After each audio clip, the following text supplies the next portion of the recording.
I'm here with Dr. John Hodges, licensed psychologist in the Pensacola area. And Dr. Hodges, you work with a lot of different people of different ages.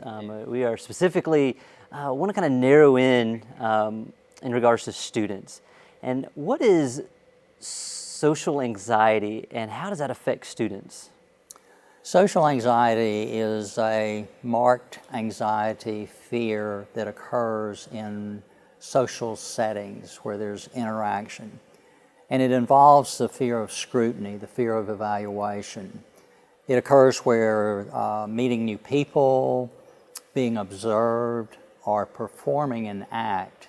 Performance anxiety actually falls under social anxiety because it's the fear of evaluation. Typically, for it to be a clinical diagnosis, it has to last more than 6 months. It has to be out of proportion for the situation.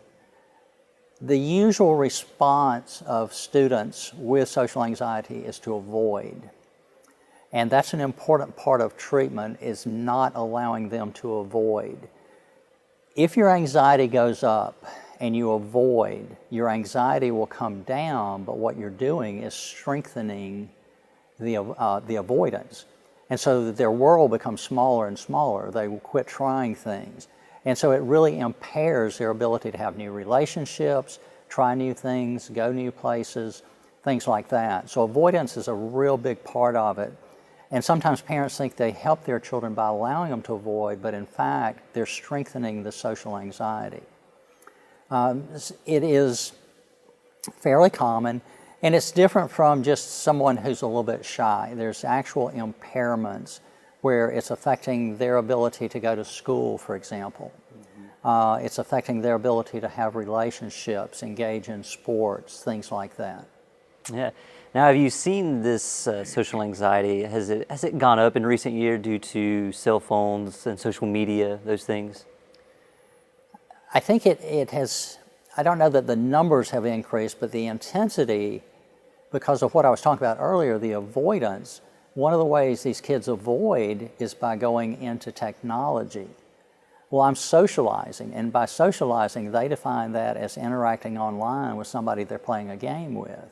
But that's not true social interaction. That's not reading nonverbal cues. It's not learning social nuances and reading situations. And so kids use that to escape, and so it's really aggravating those with social anxiety. And what we try to do is get them out trying things. To treat any anxiety, you have to confront the anxiety. We do it on what we call graduated exposure. You gradually expose them to whatever they're nervous about.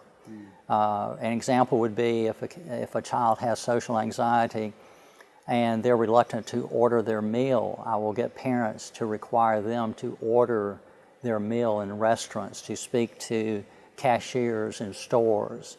And what parents tend to do is want to protect the child, but in the process, oftentimes they're making it worse.